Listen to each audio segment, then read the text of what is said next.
എല്ലാ ചടങ്ങുകളും പൂർത്തിയായി റാണി. രാജകുമാരനും തന്റെ എല്ലാ കർമ്മങ്ങളും പൂർത്തിയാക്കി.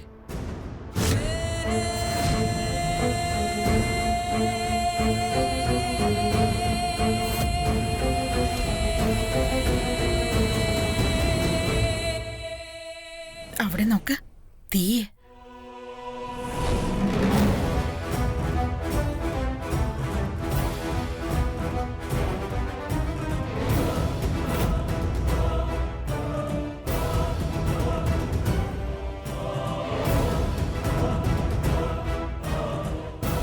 പരിഹാരങ്ങളെല്ലാം ചെയ്തു തീർത്തു.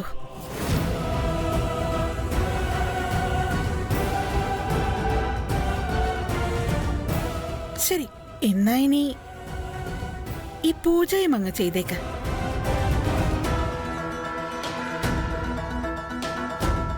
തീയോടുള്ള ഭയം കാരണം അവിക്കിന് ഒരിക്കലും ഇത് ചെയ്ത് പൂർത്തിയാക്കാനാകില്ല. അവിക്, നിനക്ക് ഓർമ്മയുണ്ടല്ലോ, ഇത് തീയല്ല, വെളിച്ചോ. വെളിച്ചം എന്ന് നമുക്ക് വഴികാട്ടി തരും. പേടിക്കണ്ട. വാ അവിക് പന്ന, നിന്റെ അച്ഛന്റെ അനുഗ്രഹം വാങ്ങിക്കേ. അവിക്, പപ്പയെ പോലെ ബ്രേവ് ആയിരിക്കണം. അറിയാലോ രാജകുമാരൻ എങ്ങനെയായിരിക്കണമെന്ന്. എപ്പോഴും സ്ട്രോങ് ആയിരിക്കണം.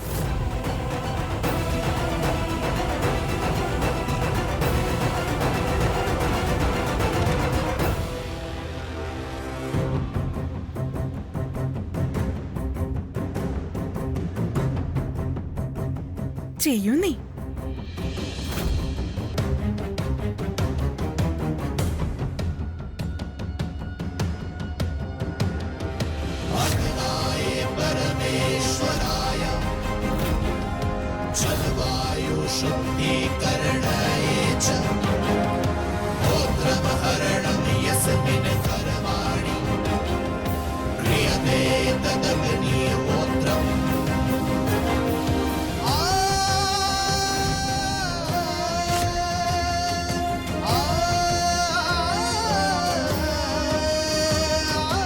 നമ്മുടെ ദേവി അവിക് ബന്നയെ അനുഗ്രഹിച്ചിരിക്കുകയാണ്.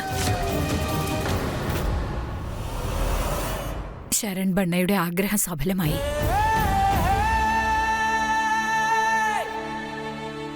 ഇന്നു മുതൽ വീർഗഡിന്റെ പുതിയ രാജാവ് ശരൺ ബണ്ണയുടെ ഉന്നത ഉദ്യോഗസ്ഥൻ അവിക് ബണ്ണയാണ്.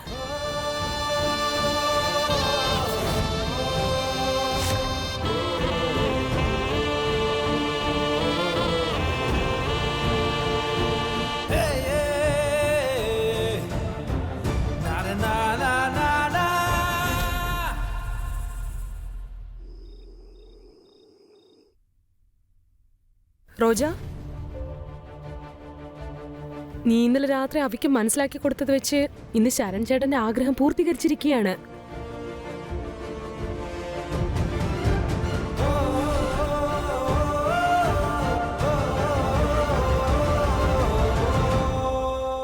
ഇത് കണ്ടില്ല അവിക്, ഇത് തീയല്ല, വെളിച്ചാ. നീ ഇതിനെ കണ്ട് പേടിക്കാണെങ്കിൽ നിന്റെ പേടി കൂടുകയുള്ളൂ. വാ, ഇനി മോൻ ചെയ്തേ.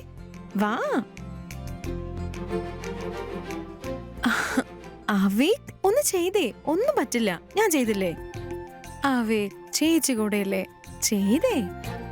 വാ.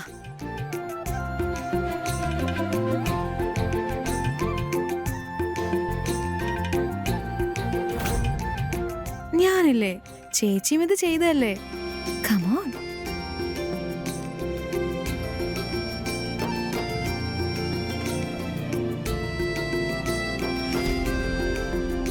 ഇപ്പൊ എങ്ങനെയുണ്ട്? ഞാൻ പറഞ്ഞില്ലേ ഒന്നും സംഭവിക്കില്ലെന്ന്. ഇത് പിടിച്ചേ. എന്താ മോനെ ഇത്? തീ അതിനകത്തല്ലേ ഉള്ളേ. ഈ ഹാൻഡിൽ പിടിച്ചാ മതിയെന്നേ. ഒന്ന് പീഡിക്കാവേക്ക്, ഒന്നും സംഭവിക്കില്ല. കമോൺ, ഇവിടെ പിടിച്ചേ.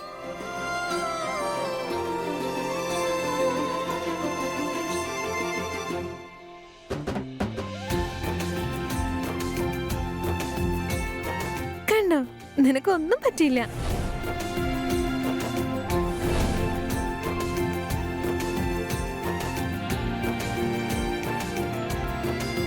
കാറ്റ് പ്രൊട്ടക്റ്റ് വരുമ്പോഴേ നീ പ്രൊട്ടക്ടർ ആവണം. അപ്പൊ ഇതിനോട് പറയണം, ദേ ഇവിടെ നിന്ന് ഓടിക്കോന്ന്. ഇത് മാവിക്കിനെ പോലെയാ. നീ ശാന്തമായിട്ടിരുന്നാല് ഇതും ശാന്തമായിരിക്കും. ഓർമ്മയുണ്ടല്ലോ പപ്പ നമ്മളെ എങ്ങനെ പ്രൊട്ടക്ട് ചെയ്തെന്ന്? നീയും അതുപോലെ പ്രൊട്ടക്ട് ചെയ്യണം. നാളെ പപ്പയ്ക്ക് കാണിച്ചു കൊടുക്കണം നീയും പപ്പയെ പോലെയാണെന്ന്.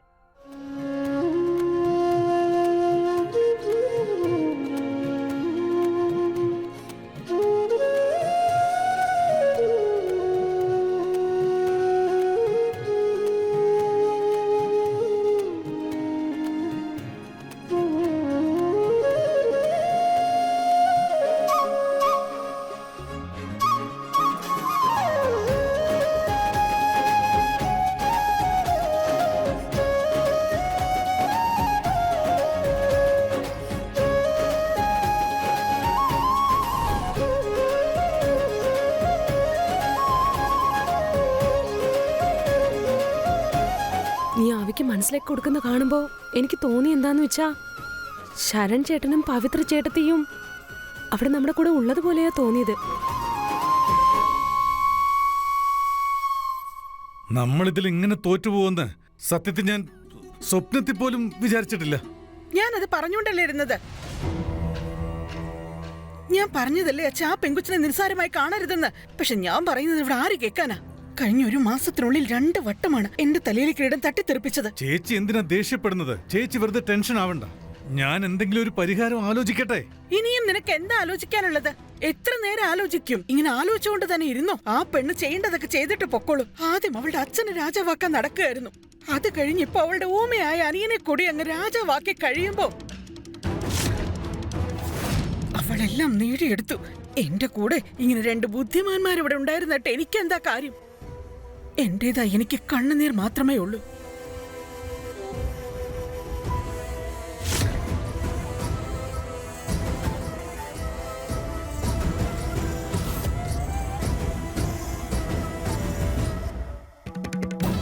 വീർഘടനെ കുറിച്ചുള്ള ചിന്തയാണ് എനിക്ക്.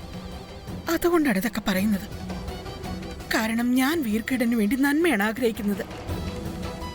വെറും 16 വയസ്സ് മാത്രമുള്ള ഒരു പെൺകുട്ടി തന്റെ 7 വയസ്സ് മാത്രമുള്ള അനിയനെ മുൻനിർത്തിക്കൊണ്ട് രാജസിംഹാസനത്തിൽ നിന്ന് ഭരിക്കരുത്.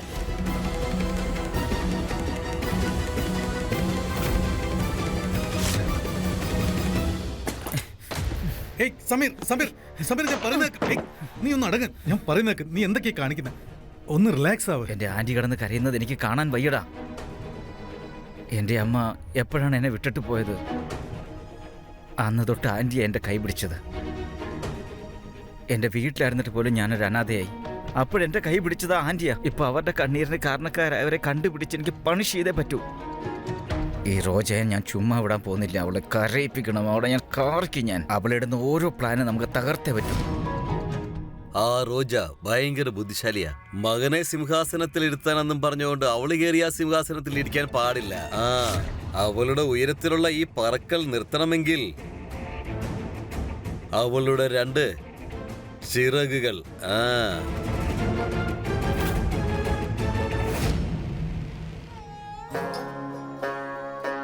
ചിലതൊക്കെ സത്യങ്ങൾ, ചിലതൊക്കെ കഥകൾ. അങ്ങ് ദൂരെ ദൂരെ ഒരു റാണി ഉണ്ടായിരുന്നു. വലിയൊരു സ്ഥാനത്തായിരുന്നു അവർ ഉണ്ടായിരുന്നത്. ഭയം എന്താണെന്ന് പോലും അവർക്ക് അറിയില്ലായിരുന്നു. സൂര്യനെ പോലെ തേജസ്സുള്ള ആളായിരുന്നു. സ്ഥലം പുതിയതായിരുന്നാൽ എന്റെ റോജ. അപ്പൊ മോനൊരു കാര്യം ചെയ്ത് കിടന്നുറങ്ങി കണ്ണടച്ച് കിടക്ക്.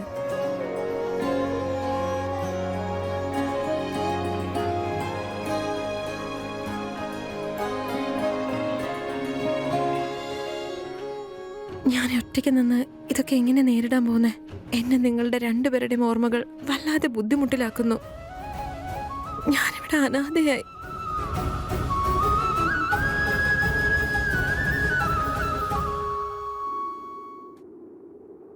നമസ്കാരം. നമസ്കാരം. നിങ്ങളുടെ ബിസി ഷെഡ്യൂൾക്കിടയിൽ നിന്ന് സമയം കണ്ടെത്തി ഇതൊക്കെ ചെയ്യുന്നതിന് നിങ്ങളോട് താങ്ക്സ് എന്ന് പറയുന്നത് നിസ്സാരമാവും. ഞാൻ ഈ റെസ്പോൺസിബിലിറ്റി ഏറ്റെടുത്തത് തന്നെ റാണിയമ്മയ്ക്ക് വേണ്ടി മാത്രമാണ്. അവരുടെ വാല്യൂസിനെയും പ്രിൻസിപ്പിൾസിനെയും കുറിച്ച് ഒത്തിരി കേട്ടിട്ടുണ്ട്. അതുകൊണ്ട് എനിക്ക് പറ്റില്ലെന്ന് പറയാനായില്ല. മനസ്സിലാക്കാൻ കഴിയുന്നു.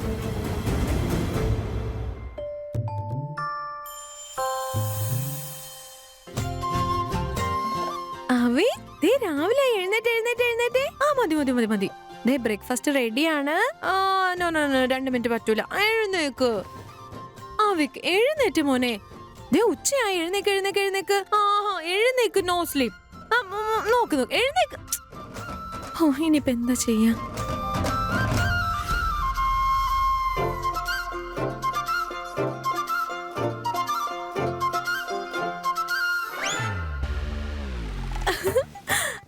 കൊള്ളാലോ. ടക്ക് ടക്ക് ടക്ക് ടക്ക്.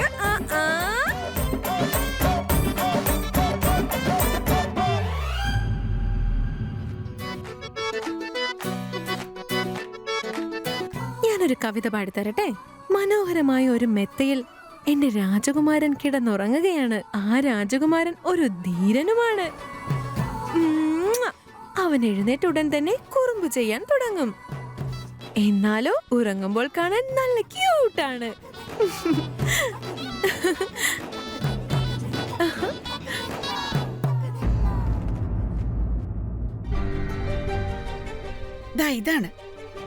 ഇതാണ് ഞങ്ങളുടെ ഈ വീർഗഡിന്റെ ഭാവിയായ രാജാവ് അവിക്.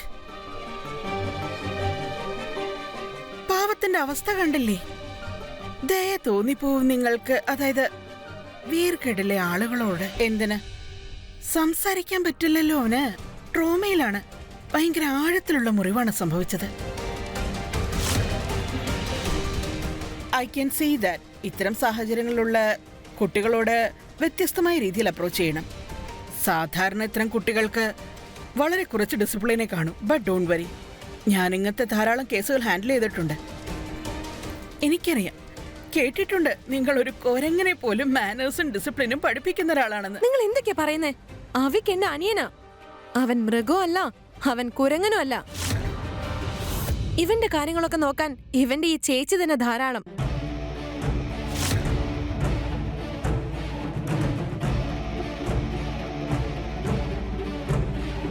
അത് ശരി.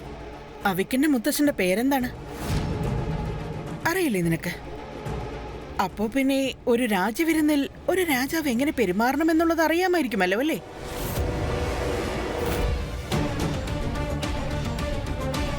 അതുപോലും അറിയില്ല. നിനക്കൊരു രാജാവിന്റെ രീതികളെ കുറിച്ചൊന്നും യാതൊരു അറിവുമില്ല എന്നുള്ളപ്പോൾ പിന്നെ എങ്ങനെയാണ് നീ അതല്ല അവിക്കിനെ പഠിപ്പിക്കാൻ പോകുന്നത്? പറയൂ.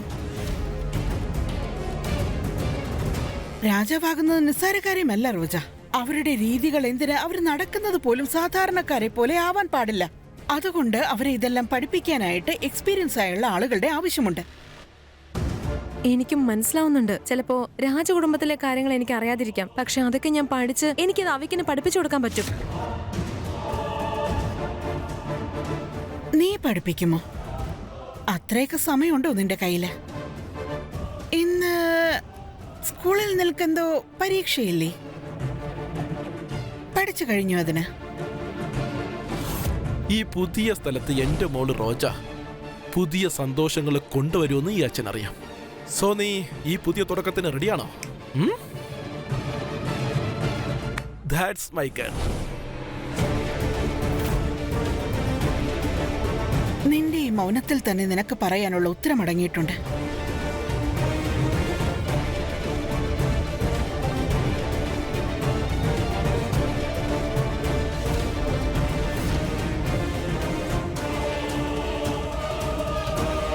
ഇപ്പോഴും ഇവിടെ തന്നെ നിൽക്കണോ? പരീക്ഷ എഴുതാൻ പോകുന്നുണ്ടോ ഇല്ലയോ?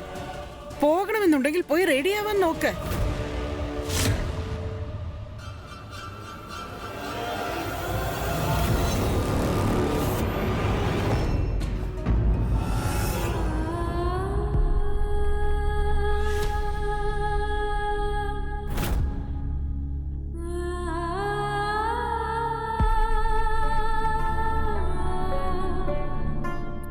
ഞാൻ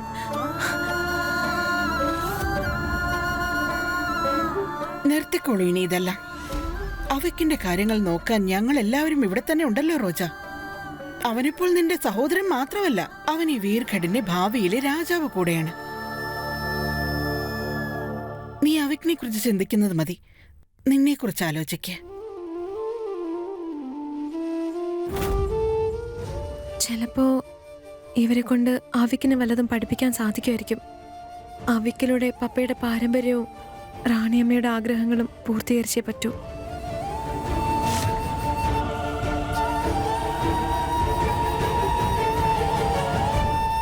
ആവി, ഈ ആന്റി ഉണ്ടല്ലോ നിനക്ക് ഒരുപാട് കാര്യങ്ങൾ പഠിപ്പിച്ചു തരും, ഹെൽപ്ഫുള്ളും ആയിരിക്കും. ഓക്കെ, പിന്നൊരു കാര്യം, ഞാൻ എപ്പോഴും മോന്റെ കൂടെ തന്നെയല്ലേ ഉള്ളേ. ആട്ടെ, ഇപ്പോ ഒരു നല്ല സ്മൈൽ എന്നേ തായോ.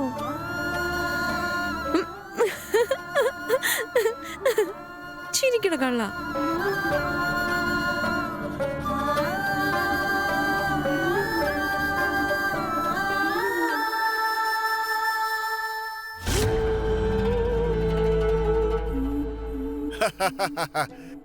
കൺഗ്രാറ്റുലേഷൻസ്, ഫൈനലി വീർഗട്ടിന് ഒരു പുതിയ രാജാവിനെ കിട്ടിയല്ലോ. നിങ്ങളുടെ സംസാരവും നടപടിയൊക്കെ വളരെ വലുതായിട്ടുണ്ടല്ലോ ദിഗ്വിജയ് സാർ. പക്ഷെ നിങ്ങളുടെ യോഗ്യത മനസ്സിലാവുന്നുണ്ട്. എന്റെ ഭാര്യയോട് പറഞ്ഞിട്ടും രാജകുമാരനെ രാജാവാക്കാൻ പറ്റുന്നില്ല. നിങ്ങളുടെ വാക്ക് കേട്ട് ഞാൻ കോടിക്കണക്കിന് രൂപ ഇവിടെ ഇൻവെസ്റ്റ് ചെയ്ത് വെച്ചേക്കുന്നേ. എന്റെ പണത്തിനാരും മറുപടി പറയും. മൗനവ്രതമാണോ? എന്താ മിണ്ടാത്തെ? അതോ ഇനി രാജകുമാരനെ പോലെ നിങ്ങൾ ഊമയായി പോയോ? വാ തുറന്ന് എന്തെങ്കിലും ഒന്ന് പറയേ.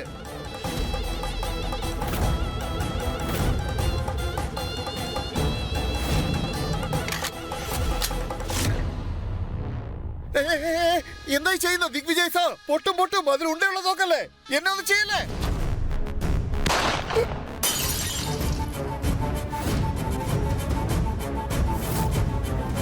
സിംഹാസനത്തിൽ ഒരുത്തൻ കയറി ഇരുന്ന് കഴിഞ്ഞാൽ അവൻ അങ്ങനെ രാജാവാകുന്നില്ല. ആരുടെ അധികാരമാണോ എല്ലായിടത്തും ചെല്ലുന്നത്, അവനാണ് യഥാർത്ഥത്തിലുള്ള രാജാവാകുന്നത്.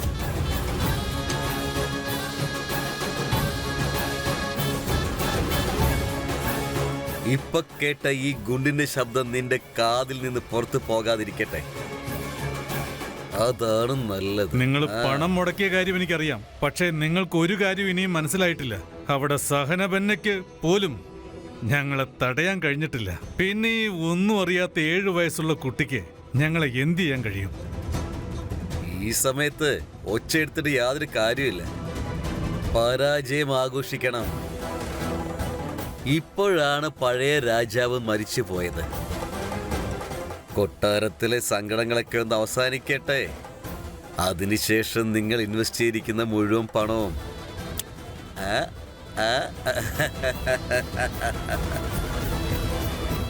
എന്റെ പൊന്നു ബ്രദർ, നിങ്ങൾ ഒന്നുകൊണ്ട് വിഷമിക്കണ്ട. എല്ലാം ഒന്ന് അവസാനിച്ചോട്ടെ. ഫാക്ടറിയിലെ ജോലിയും തുടങ്ങാം. പോയിട്ട് വരൂ. ശരി സാർ, ഞാൻ പോയിട്ട് വരാം.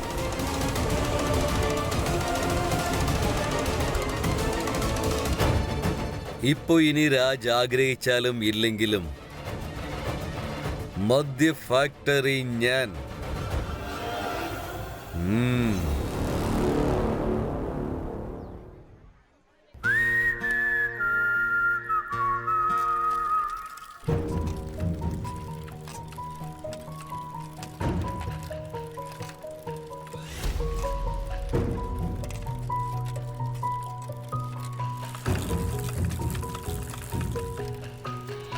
I can't believe this. ഇന്നിവിടെ സ്കൂളിൽ വന്നേക്കുന്നു. അവളുടെ പേരൻസ് മരിച്ച് 15 ദിവസം പോലും ആയില്ലല്ലോ. അതിനുള്ളിൽ അവൾ സ്കൂളിൽ വന്നല്ലോ. പക്ഷെ എങ്ങനെ?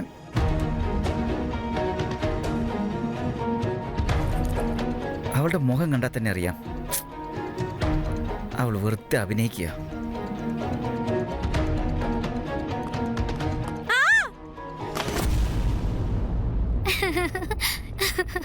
ഈ പെണ്ണുണ്ടല്ലോ വെറുതെ നിന്നാലും ഇങ്ങനെ വീണോണ്ടിരിക്കുക.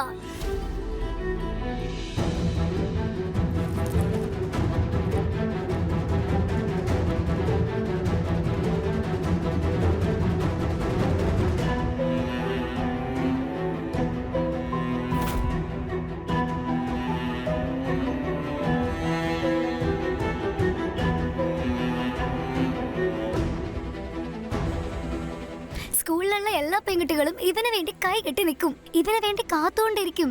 പക്ഷെ ഈ പെണ്ണിനെ നോക്കിക്കേ, ഇവള് നമ്മുടെ സമീറിനെ ഡയറക്റ്റ് ആയിട്ട് റിജക്ട് ചെയ്തിരിക്കുക.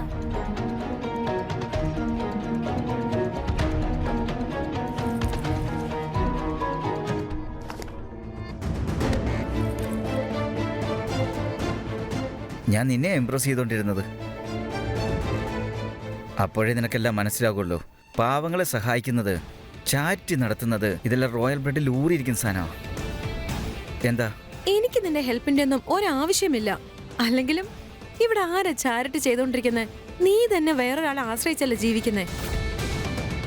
ശരിക്കും ചാരിറ്റി എന്താന്ന് ഞാൻ നിനക്ക് പറഞ്ഞു തരാം. ഹേ എവരിവൺ, എന്റെ കയ്യിലുള്ളത് എന്റെ മാത്സ് നോട്ടാ. നിങ്ങൾ ഇതിലുള്ള ഫോർമുലാസ് ജസ്റ്റ് ബൈഹാർട്ട് ചെയ്താൽ മാത്രം മതി. നിങ്ങൾ ഇന്ന് എഴുതാൻ പോകുന്ന എക്സാമിൽ നിങ്ങൾ ടോപ്പർ ആയിരിക്കും, ഉറപ്പാ. സോ ആർക്കാ എന്റെ നോട്ട്സ് വേണ്ടത്? എനിക്ക് വേണം, എനിക്ക് കൊണ്ടുവാ, എനിക്ക് വേണം. അതെ,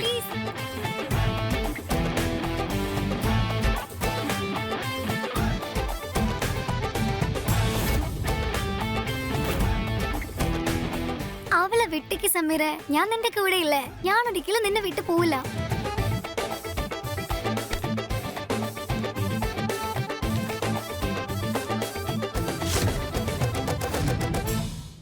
ഈ പെണ്ണുങ്ങൾ ടോപ്പിൽ വരുമോ ഇല്ലയോ? പക്ഷെ ഉറപ്പായിട്ട് നീ ഇന്ന് ടോപ്പിൽ വരും. ആവശ്യമെങ്കിൽ വേൾഡ് റെക്കോർഡ് വരെ കിട്ടും.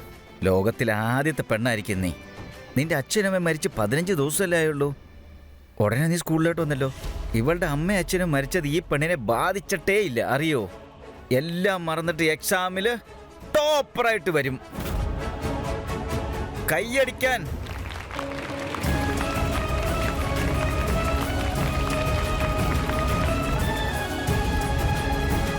ഇതിനു വേണ്ടി അഡ്വാൻസ് കൺഗ്രാറ്റുലേഷൻസ് മിസ് ടോപ്പർ.